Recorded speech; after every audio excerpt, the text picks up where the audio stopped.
Hi, everyone. Welcome back to the Joy Summit. We're so happy to have you here. I'm Ekman, a contemplative social scientist focusing on emotions and a teacher of meditation.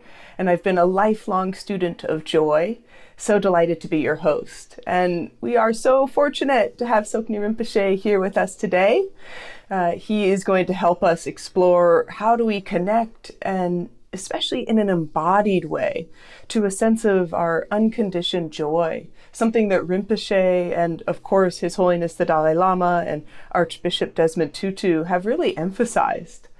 Tsoknyi Rinpoche is one of the most renowned teachers of Tibetan Buddhism alive today, and for over 3 decades he's been teaching students worldwide about the innermost nature of our mind and how to be a healthy, whole human being. He is the author of many wonderful books, including Open Heart, Open Mind, Why We Meditate, and Fearless Simplicity. So it's so great to have you with us today, Rinpoche. Thank you. Thank you. Happy to be here. One of the big themes in the books of joy and in the movie is how we can have a feeling of joy that's unconditional or unconditioned. Something that's happening from within, not something we need to generate, but something we reveal, which is already inside of us. His Holiness the Dalai Lama often shares that the desire to find this joy is actually something that unites each and every one of us. And yet, although we all share this desire to have joy, and there's an innate capacity for it, we are not living in a state of joy. Instead, more and more people are likely to feel that their true inner state is one of stress and overwhelm or some kind of difficulty.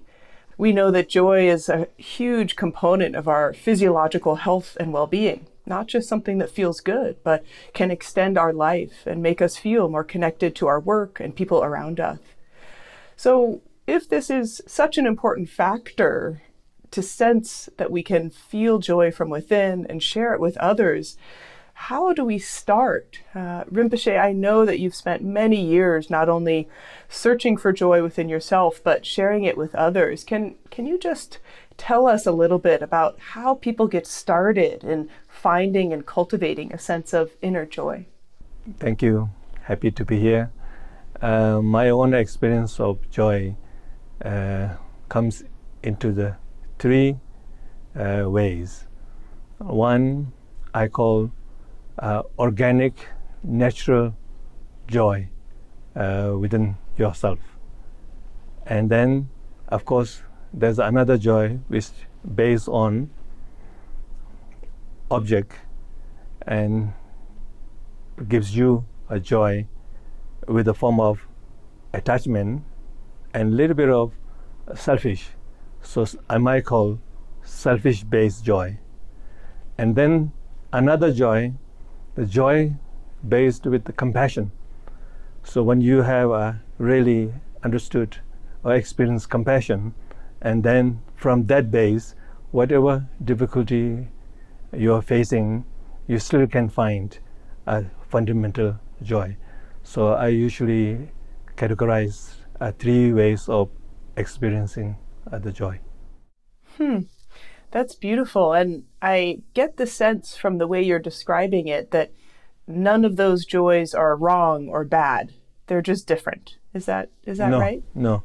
I think most of us, we experiencing the second joy, but if we joy with attachment, joy with selfish based, it's a joyful, but it has a lot of consequences.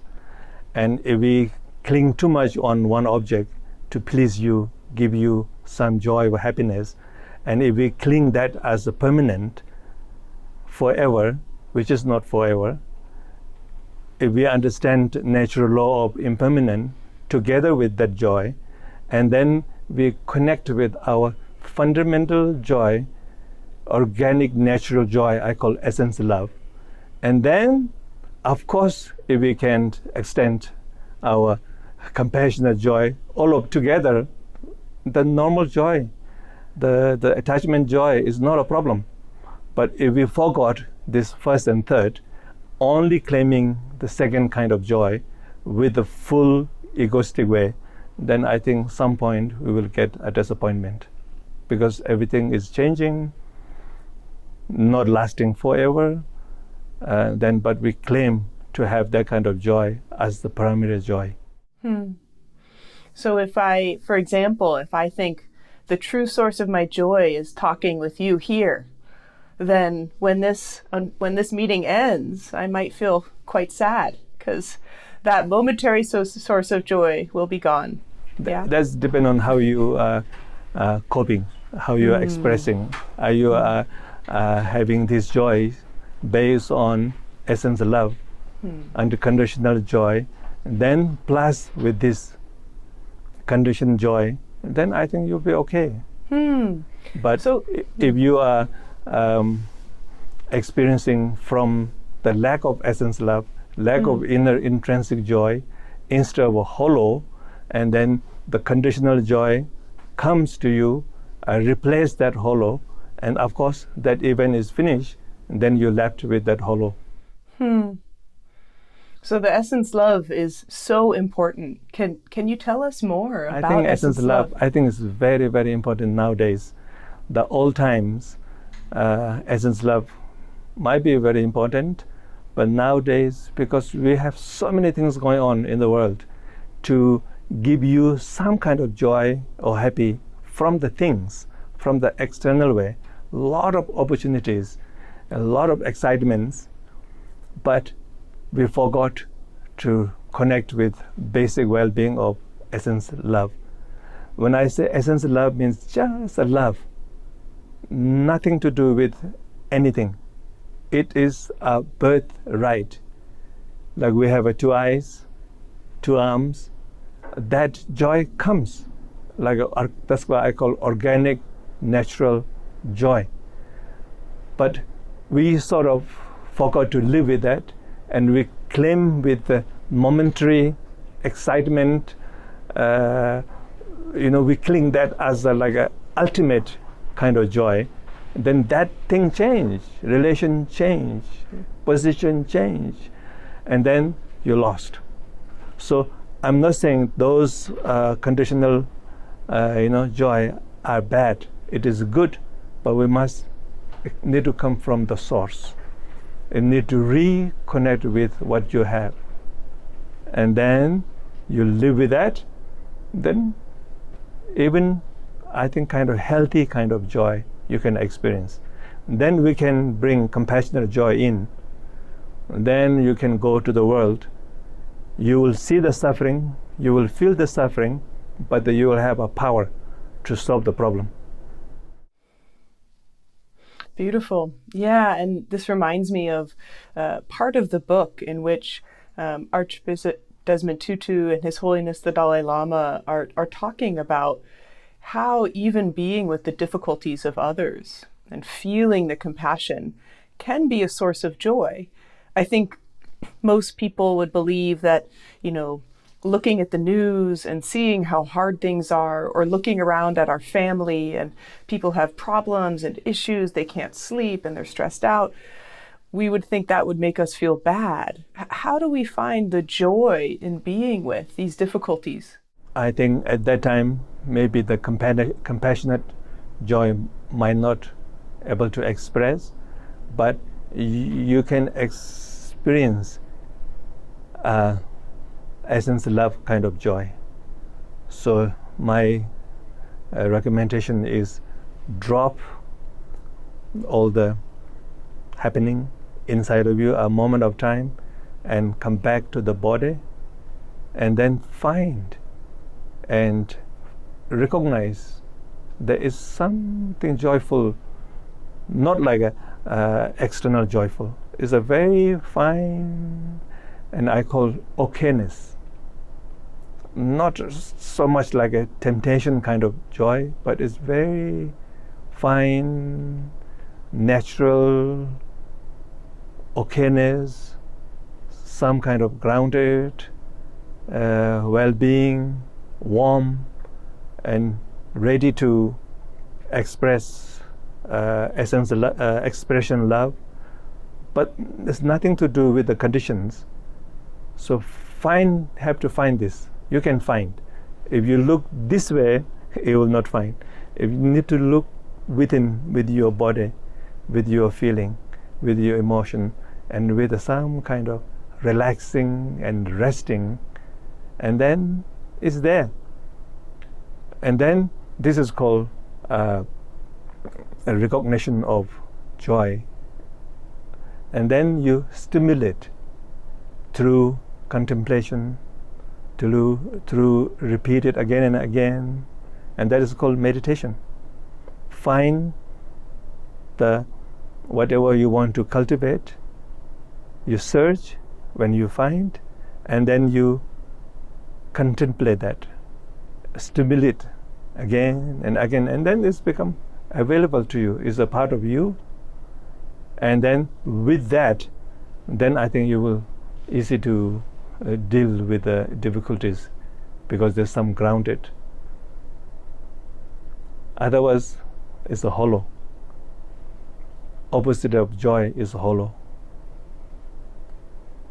And when you experience the hollow, and when you wear the lens of hollow, and you will experience everything kind of hollow, maybe some excitement things momentarily satisfied you, but that is impermanent, can change.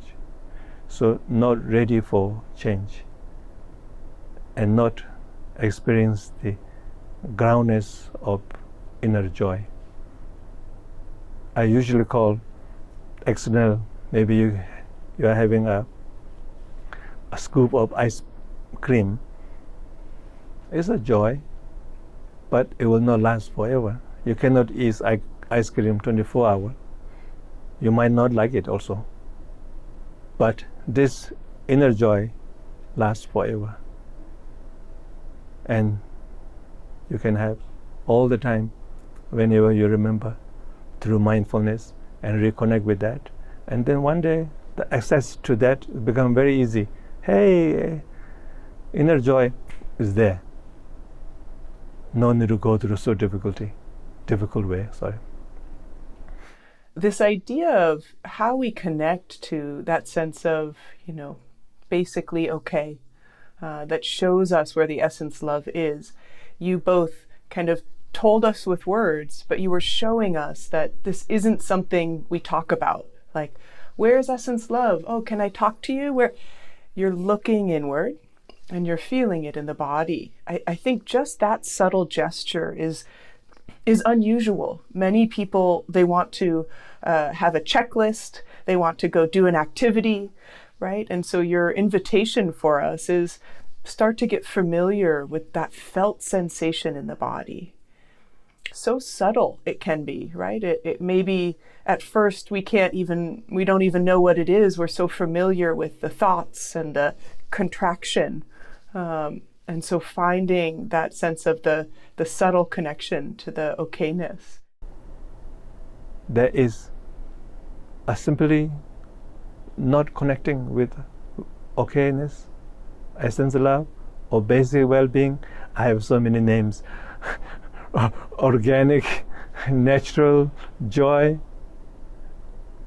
It simply means you lost a connection from that.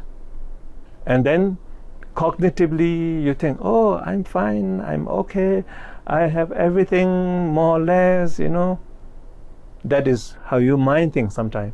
But your feeling feels, no. So there always has a conflict between the feeling world and the cognitive world. So I thought, of course, our cognitive mind is very important, but also why not we look more into the feeling world, which is the body-based, somatic-based. I call a subtle body, not the gross body, not the cognitive mind, but it is a part of the body, but it's the feeling-based. And that I think we've been neglecting, because we either went into the cognitive mind, knowledge, understanding, or the physical health or strength. But we are not looking into this in between. I call the subtle body is more than mind and less than physical. There is a whole different world there. And if we, as earlier you mentioned, that it's not a thinking base, is you drop the thinking mind, but there's still awareness is there, knowingness is there. So awareness and knowingness, aware of the body, and then find is there. Actually, Essence Love is always calling to us, but we are not connecting, we are not responding. So what we need is we have to respond to that. Whenever you feel hollow, that means Essence Love is giving a signal that you forgot me. Beautiful. And I'm so happy you brought up this term subtle body. I mentioned in the introduction, when I first learned this teaching from you, it truly was like a key opening a door. Because of course, I recognize that when I feel angry, my body feels a certain way. And when I feel sad, my body feels a certain way. And it's not just thinking what I'm angry about or what I'm sad about. And that it's not just the form of my body making fists, that there is this layer, this kind of porous layer of the subtle body. And I think what's really interesting, and as Rinpoche, you know quite well because you are familiar with contemporary science and what's happening around the world, is there's so much more interest in this embodied emotional awareness. And it's an invitation, I would say, for people to start to pay attention to this layer that you're describing of what is it that we're experiencing in the subtle body. And one thing I think you're offering and sharing here that's quite unique from the scientific study. In the scientific study, we're looking at, how our psychological stress gets under the skin. We aren't looking as much at how do we use Essence Love as a resource in our body. So how do we start our relationship with our subtle body? How do we start to make friends with or get to know our subtle body? Great. I think first our mind need to rest or come back to the body. Doesn't matter what kind of body. Gross body, subtle body, whatever, doesn't matter. The churning, thinking, and holding on something, first thing we drop that and drop into the body. And with the help of awareness, just aware of body. And within that, it will not take too long. There's some feeling arises. Because we have a full of feelings. So that can be physical feeling or emotional feeling or subtle body feeling. So it's just aware of that, be with that one by one, because feeling changes. The physical feeling also change, emotion also change, and then you will encounter with the okayness. I'm okay. And then cognitively you ask, why I'm okay? No reason. And there is the inner joy starts. Feel okay. And sometimes you feel strange that I feel okay. Why? I'm not having ice cream. I'm not driving fancy car. I'm kind of lousy place here, but I feel okay. But should not attach it. The joy is good, but attachment, too much attachment is you're not handling properly. So the lightness is very important. Oh yeah, so what? Yeah, I can feel Essence Love, so what? And then based on that, then you engage. Keep that feeling inside, and then you can use your cognitive mind, or you need to do whatever you want to do, you do it. But the backdrop, somewhere in your feeling the world, there is inner joy remains.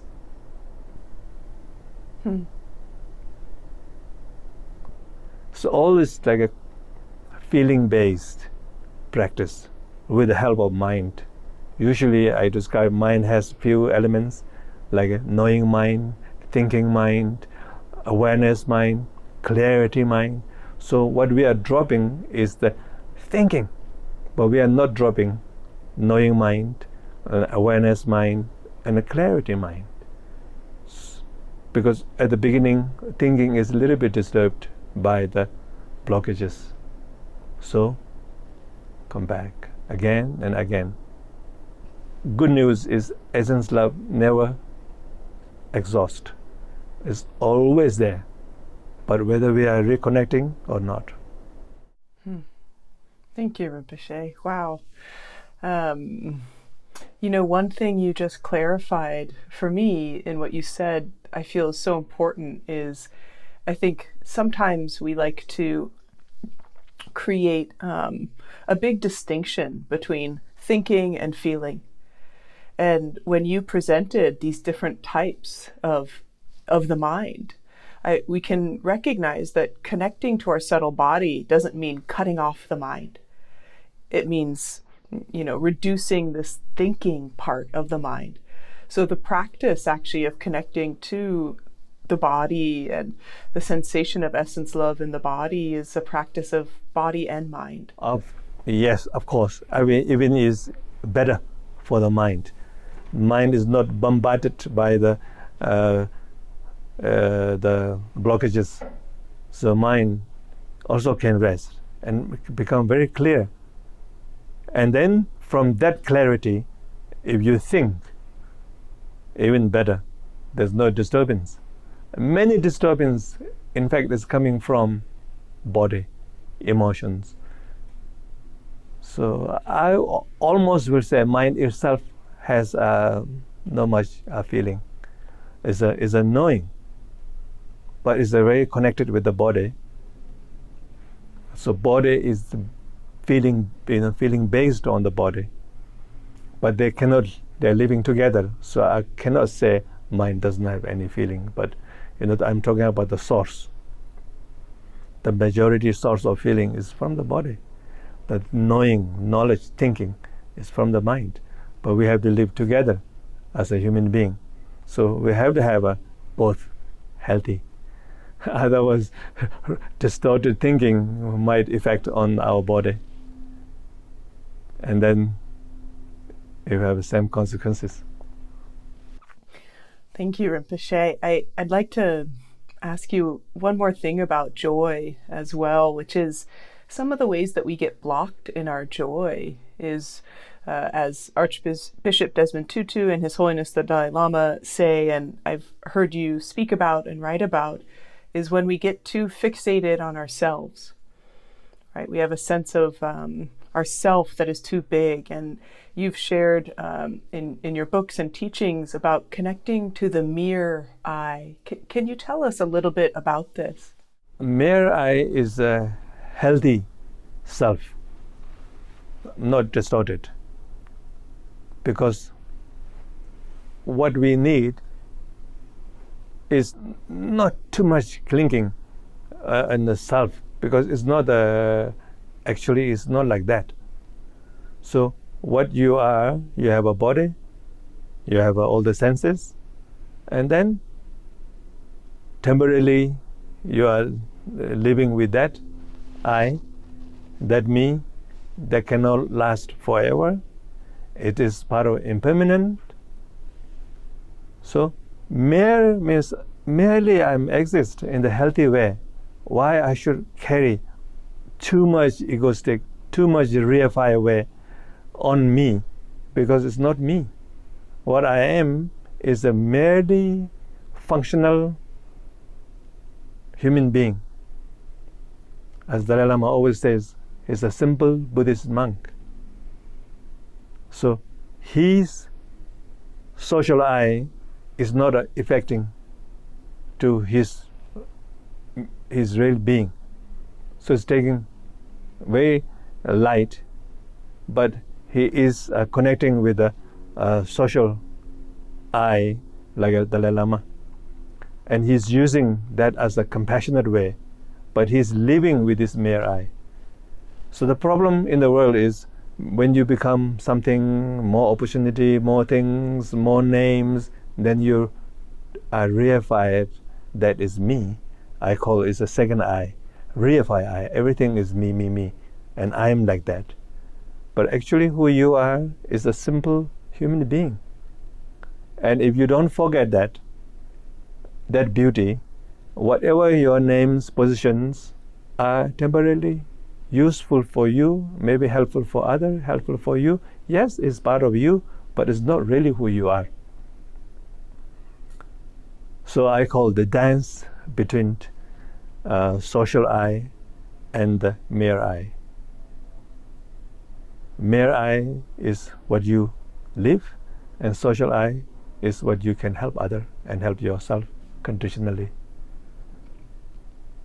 So the main problem is the reification. So we reify it. Reify it means make everything very solid and giant.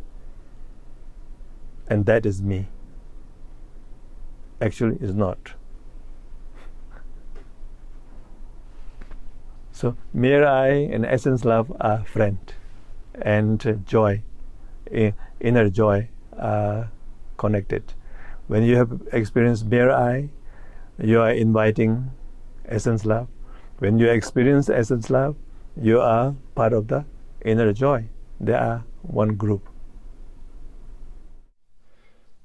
That's the group I want to spend time with. I think you are already. I love that you're making that connection for us. So this mere I, this sense of being, in a simple way. Just sometimes I call is a simple I. Simple I. Mere I, simple I, just I. Yeah. And it's not a problem to have the social I, or the, here I am with my name and my identity, but that it can get very stuck, right? We feel kind of solid about it. And stuck could be a hindrance if you don't know how to handle properly, to you and to others also.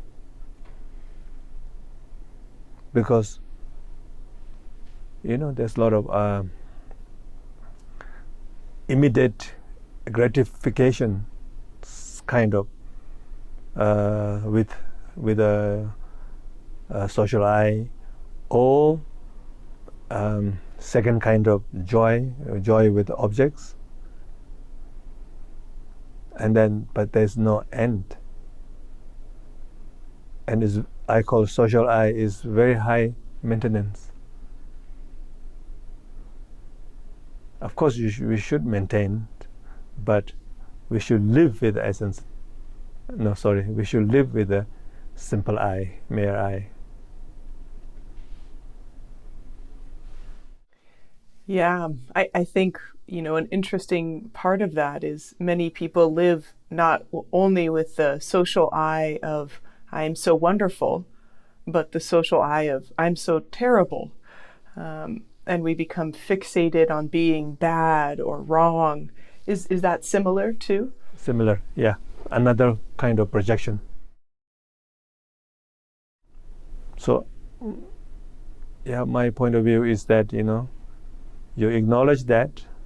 I have a short kind of mantra. It is real, but not true. So when you have this negative I comes, because due to imprint or maybe many things, but it feels real. So we must acknowledge that, yes, you cannot really condemn or push away immediately, say some extra bad things, but you just hold in your hand, yes, right now I'm feeling bad. Like a baby, with the love and with the understanding, yes, I'm feeling bad. Maybe sometimes you must say, I am bad. You know that. Then slowly, yes, it is not true. What you're carrying message with this is not true. What you're experiencing is real, but not true. Your message in this is not true, but you're experiencing these terrible things. It is real right now. It's not a joke. And you give sympathy, and then you relax with that. Then eventually trying to take away from the grasping of second eye, I call reified eye, the ego fixation, because your mind fixed, yes, this is me. The imprints, the reaction from the imprint, and we are trying to claim that is me. So slowly educate the ego, the second eye. Oh, yeah, it's not. This is imprint. Yes, it's the leftover residue I'm having. And relax. Then you see suddenly space between you and the what you feel, and stay there for a while. Then the essence love shows up, inner joy shows up. Oh, okay, it's okay, not too bad. See, then it's beginning of joy. But please don't misunderstand. Joy means always like exciting, like dancing, moving, yeah, shouting, and then we claim that is joy, and this fine, is not a joy. No, that is the real joy. And then all this as a bonus, I call extra joy. Why not? You can have extra joy if it's not harmful for others. Why not? But that is not the only joy. Then you will lose one day. It's like a share market. Boom, it will drop. Definitely drop, because you want that, but it will not last, because it's not yours. It is a condition happens, then even you move into fantastic apartment. I think first 2 weeks you will have a lot of joy. Then apartment doesn't speak to you, and you didn't connect with your inner joy. Slowly, apartment also. Beautiful apartment can be hindrance to you, to your life. So, please, we are losing that connection. Do something. Mind and life hopefully can do something that revive that connection. Yeah, Rinpoche, I'm so glad you shared that real but not true. So many of your friends and students, I think that's just something we can keep close to us, because the way we feel is real. And sometimes there's some truth in it. We have done things that are harmful to others, right? And maybe we haven't acted in a way that, is the most compassionate or kind. That's real feeling of it, but maybe it's not right now. And that what you're saying is how to be gentle, like a baby with that feeling. Is correct. That's very, very important, because as you say, I think we have a capable of suppressing that feeling, or neglecting, or joining, believing that, or run away from it. That will not solve the main problem. The main problem will solve by kindness and insight. Kind to your unwell feeling. Just stay that. And then bring insight, understanding, this is how it is. And these two together will transform. Very beautiful. It feels as though you've been guiding us through practices throughout this conversation, but would you like to take a couple minutes and maybe guide a shorter practice for us? Sure. Okay, this is a little bit movement. So connect with the breathing. Breathe, exhale, long one, and with the arms up, resting, like this.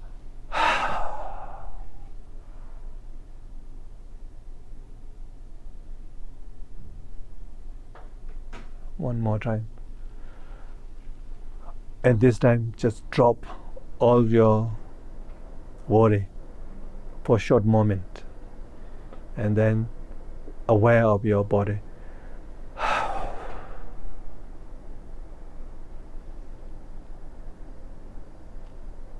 relax.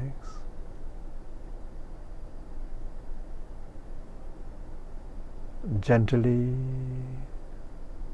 aware of your body.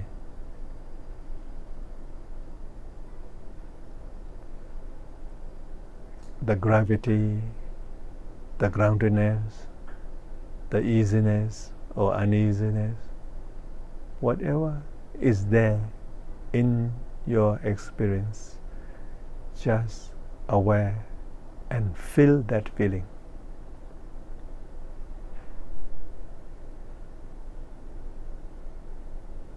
Try not to give any stories, any explanations. Just experience the raw feeling of whatever is happening in your feeling world. Just aware of that and feel that.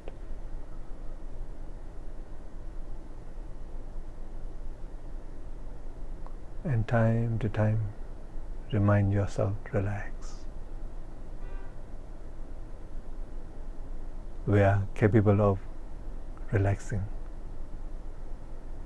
Just need to remind ourselves.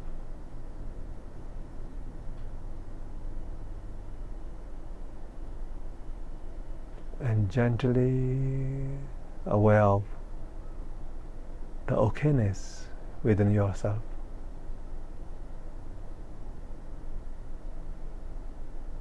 The joy without any condition.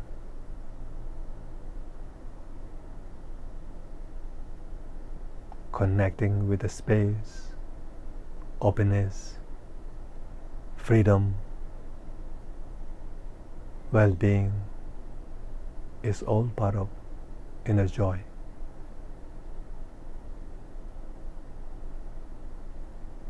Please don't look some dramatic feeling of joy. The free is also joy. The calmness is also joy. Relaxing is also joy. The space in your feeling world, that is also part of joy.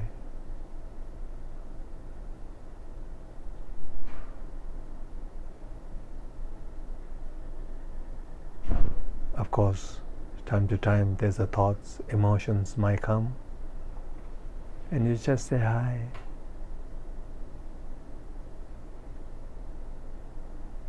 Maybe some difficult emotions might arise.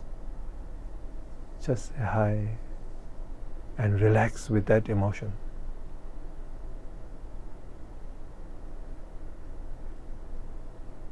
That hollowness. Just hold like a baby, holding like a baby.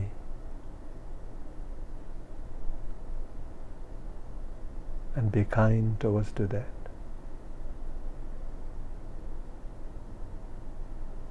Kind means not suppressing, not rejecting.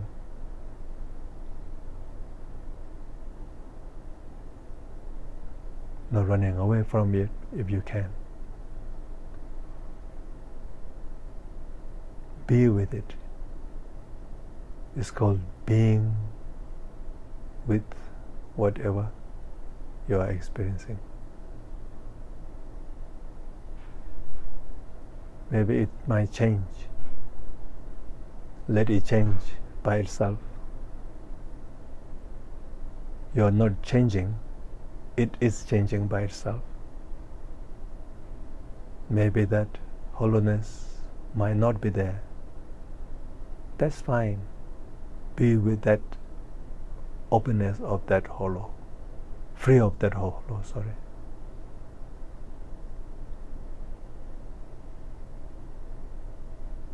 That might change. Allowing is also part of inner joy. Accepting is also part of inner joy. Inner joy does not come by itself. It has whole connected with a whole group of things, but all are intrinsic in it.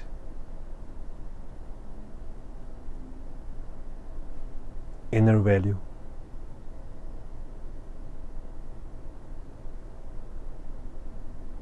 And based on this inner value, whatever imprints we might accumulate it, all welcome. Welcoming is part of inner joy also. Not afraid of anything, and not clinging also.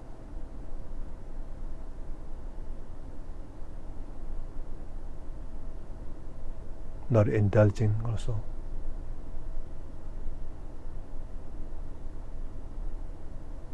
And be with that, relax with that,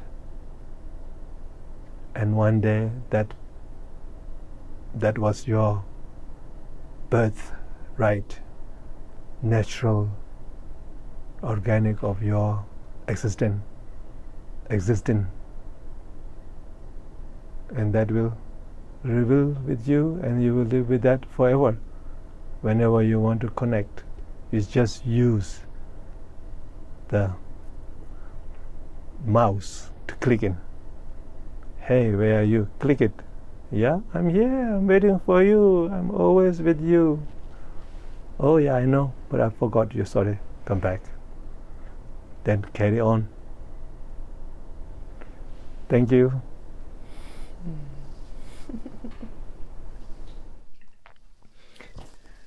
Oh, thank you, Rinpoche.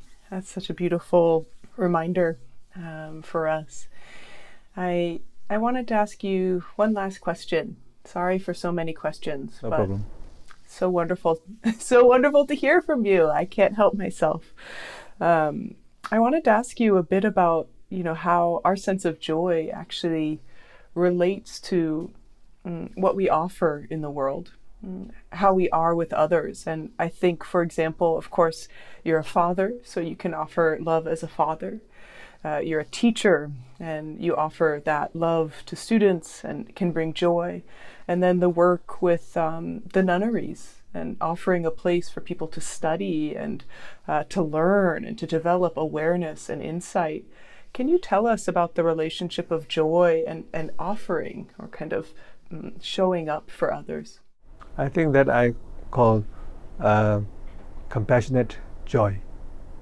Joy with, joy, upgraded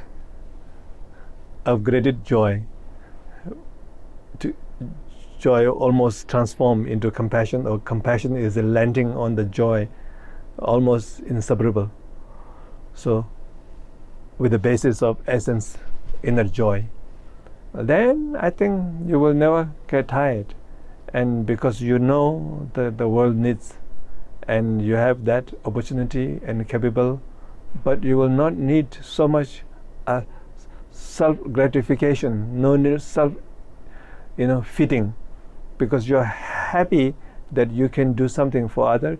If they're happy, I am happy. It's not like that. I need my own time, my private thing, my private gadget. I have to have this, I have to have that. Without this, I cannot find my joy, and without joy, I cannot help other people. So all this will, minimize. So taking toughness for the helping the world, I think that will arise naturally. And then, then if you can help other people, you're doing great social way of working to the world, but you will not claim that as really, now I did so many good things. I'm so happy. Like, of course it's happy, but it's not really like taking personally and packaging yourself and holding on you, and that it will have some negative consequences one day might arise.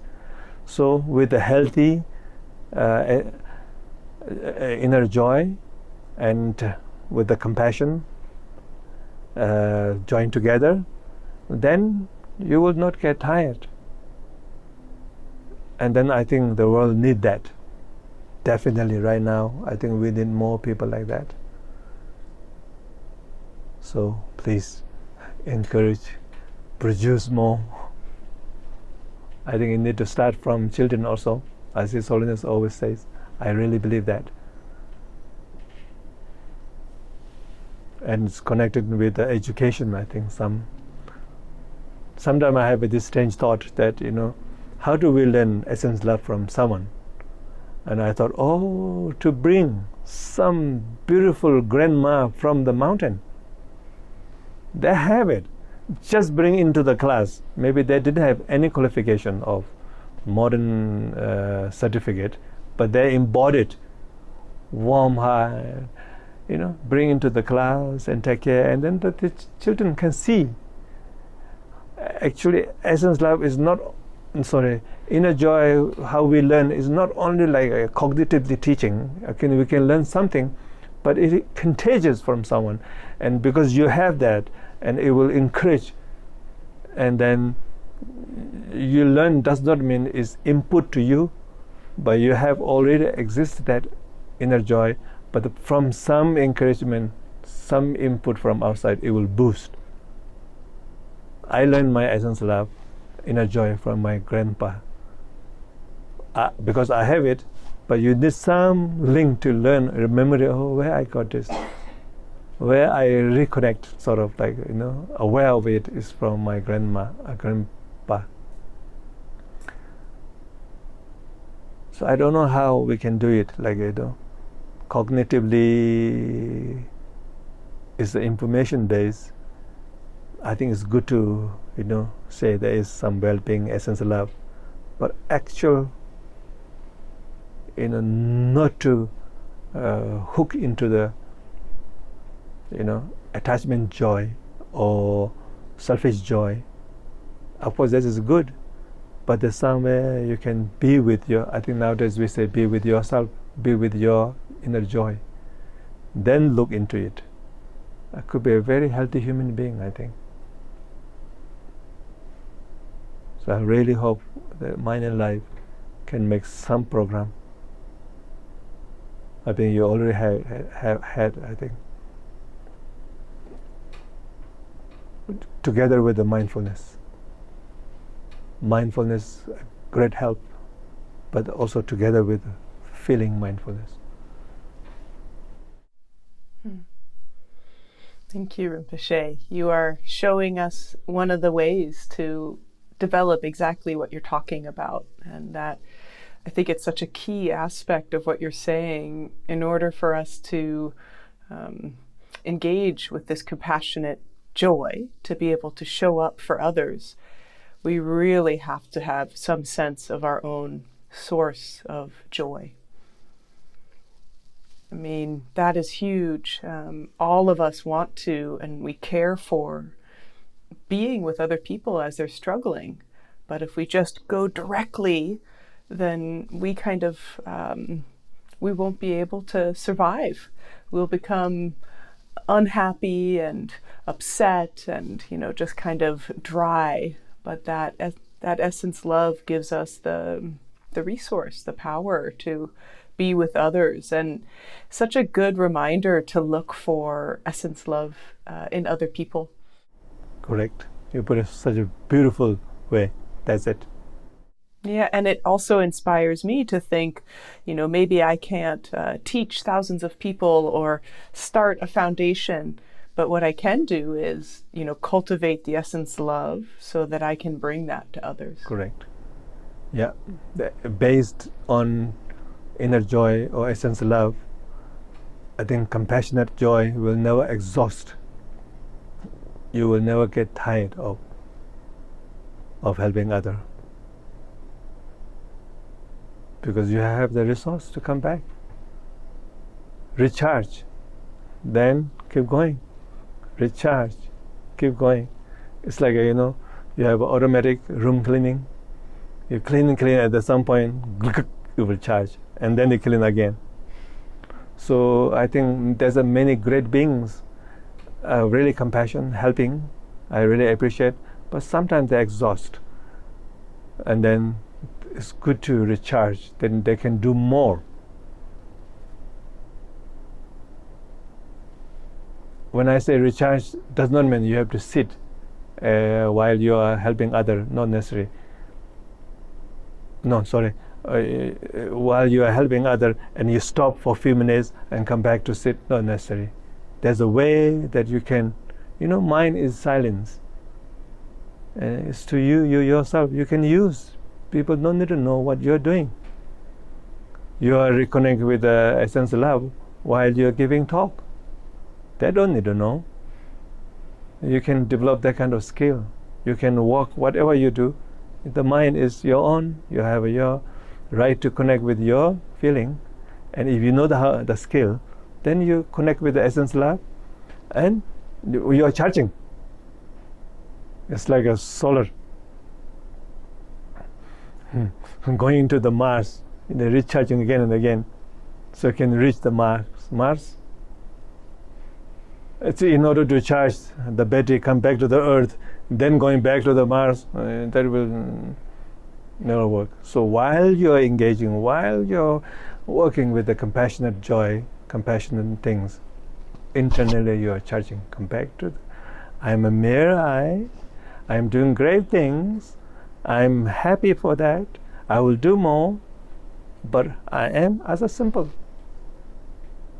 And connect with that spark of joy. Wow, look at Dalai Lama.